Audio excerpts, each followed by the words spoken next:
शिकोहाबाद के एक guest house में निजी कार्यक्रम में शामिल होने आए पूर्व मुख्यमंत्री एवं सपा के राष्ट्रीय अध्यक्ष अखिलेश यादव ने बीजेपी पर जमकर निशाना साधा।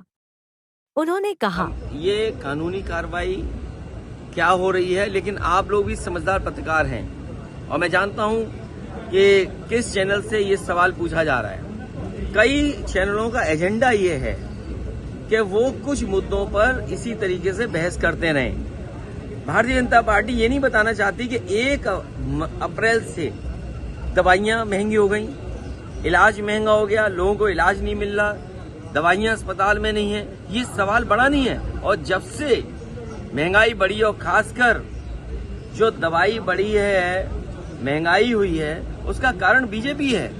जब से बीजेपी की सरकार आई है, कैंसर ज्यादा हो गया, हार्ट अटैक ज्यादा हो गया, लोगों को डायबिटीज ज्यादा हो गई। ये राजनीतिक कारण तो है ही है और आर्थिक कारण ये भी है कि डिमांड सप्लाई का जो मामला है कि मान लीजिए बाजार में किसी दवाई की कमी बढ़ गई, अपने आप बाजार बढ़ा लिया। याद कीजिए कोरोना के समय पर ब्लैक हुई दवाइयां।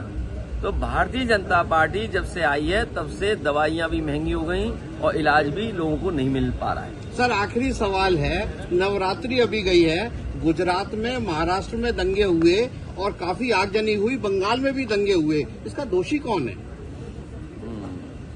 दंगों का दोषी जो सरकार है, लेकिन कई जगह डीजे की परमिशन क्या है, सुप्रीम कोर्ट क्या कहता है, इसलिए आम लोगों को भी कहीं न कहीं कानून व्यवस्था के लिए, कानून व्यवस्था कैसे बनी रहे उसके लिए सहयोग करना पड़ेगा। उत्सव हो, आयोजन हो, लेकिन उत्सव और आयोजन का मतलब ये नहीं कि हम एक दूसरे के बीच में खाई पैदा कर दें। सबसे बड़ा सवाल ये है कि बीजेपी ये कहती है कि 100 में केवल 4 बेरोजगार हैं। क्या ये मानने को तैयार हैं आप? नहीं, क्योंकि बीजेपी इस बहस नहीं छेड़ना चाहेगी। बीजेपी का जो आंकड़ा है, जो बजट पास हुआ, उसमें ये कहा कि 100 में से केवल बेरोजगार हैं। इसका मतलब 96% जो नौजवान है उसको नौकरी मिल चुकी है। बीजेपी ने कहा कि हम $1 ट्रिलियन इकोनॉमी कर देंगे, जबकि उत्तर प्रदेश की जो ग्रोथ रेट है वो न जाने क्या है और नकली ग्रोथ रेट दिखा रहे हैं 16% और $1 ट्रिलियन इकोनॉमी के लिए चाहिए 34%। और इस 34% को दिखाने के लिए, अपने झूठ को सच बनाने के लिए अमेरिकन कंपनी को हायर किया इन्होंने। डिलॉयट कंपनी को 200 करोड़ दे रहे हैं कि जो बीजेपी ने झूठ बोल दिया वो सच कैसे हो।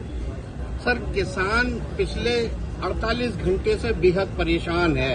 ओलावृष्टि में फसल बहुत बर्बाद हुई है, अभी उसको 1 रुपया भी अनुदान सरकार का नहीं मिला है। मैं धन्यवाद देता हूं आपको। आखिरी सवाल में आपकी पत्रकारिता जाग गई। अभी तक तो जो सवाल आप पूछ रहे थे किसी के इशारे पे पूछ रहे थे। मैं इसी बात का इंतजार कर रहा था कि आपके अंदर से सवाल कब निकलेगा, और ये सच्चाई है।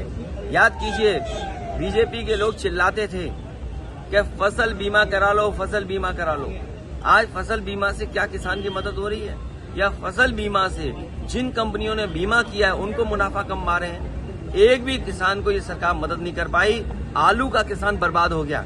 याद कीजिए, सदन में मैंने खड़े होकर के कहा कि आलू की लागत की कीमत भी किसान को नहीं मिल रही, और अगर वो कोल्ड स्टोर रखने भी जा रहा, लाइन लंबी लंबी लगी है, लेकिन किसान को मदद नहीं मिल पाई। उसका क्या परिणाम हुआ?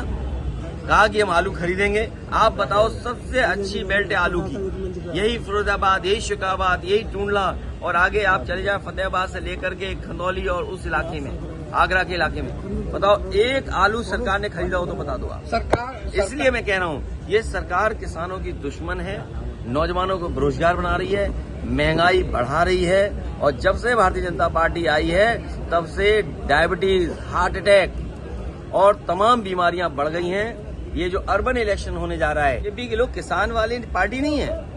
अगर ये किसानों का दल होता, ये उद्योगपतियों का और बड़े कारोबारियों का दल है। इनका हर फैसला बड़े उद्योगपति, बड़े कारोबारियों की मदद का है। और इसीलिए आपने देखा होगा, इन्होंने एक अपने उद्योगपति मित्र की इतनी मदद की कि दुनिया में 2 नंबर पे पहुंच गया। लेकिन एक रिपोर्ट आई, फर्जी बढ़ाया था, वो कहां धराशायी हो गया। ये उद्योगपतियों की मदद कर रहे हैं, ये किसानों के शुभचिंतक नहीं है। आज जब गेहूं खरीद तैयारी होनी है, न बोरा है, न इंतजाम है, न खरीद की तैयारी है, तो बताओ किसान को कैसे मदद पहुंचेगी। बीजेपी कह रही है सब भ्रष्टाचारी एक मंच पर आ रहे हैं, इसमें क्या कहें? हाँ, ये तो अच्छी बात है, क्योंकि बीजेपी से बड़ा भ्रष्टाचारी कोई नहीं है। आज जब से मुख्यमंत्री जी ने कहा कि आम आदमी की आय दोगुनी हो गई, वो अपने अधिकारियों की आय बता रहे थे, अपने कर्मचारियों की आय बता रहे थे। ये जो पुलिस की आय बढ़ी है, क्यों बढ़ी है?